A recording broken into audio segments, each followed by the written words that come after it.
So what is G60? It's truly just a form of aggressive care. It's a paradigm shift. And what do I mean by paradigm shift?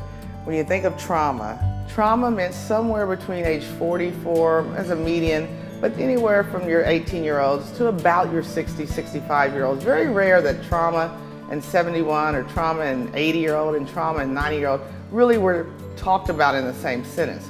Well, all that's different now. Believe it or not, now the number one cause of trauma, or the number one mechanism of injury, are falls.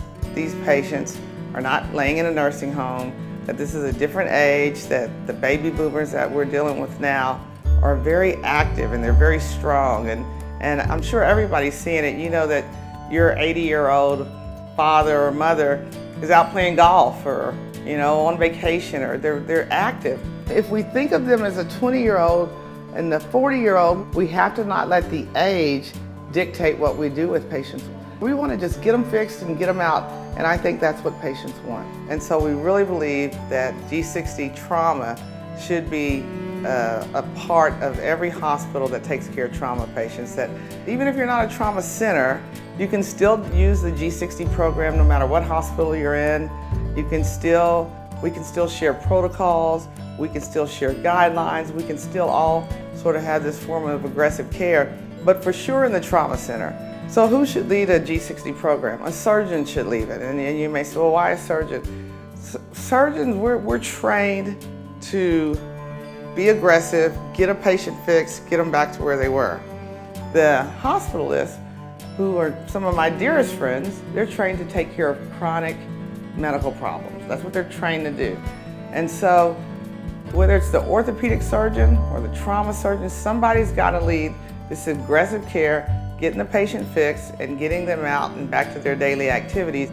And we have to lose our former way of thinking that, well, a fall is not a trauma. That's a medical problem because they have high blood pressure and diabetes, and so we put them on the medicine team. They're a trauma. They broke their bones, they broke their ribs, they may have fractured their spleen, they may have had a concussion or a head injury, and they need to be on the trauma team, and it needs to be aggressive, and it needs to be a way of thinking. Basically, you have to think of it as a carve out of your normal trauma service. And again, it's not just the care, it is a different thought process. We have to see, are they vulnerable or are they really functioning extremely well?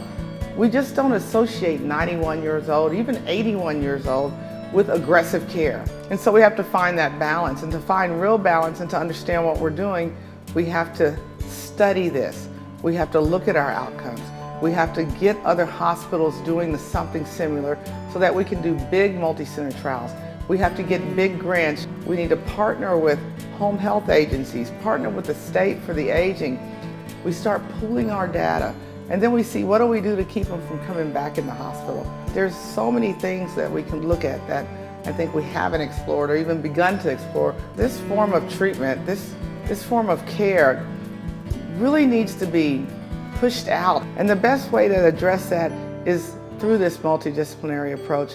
And we've seen a lot of good things come from that.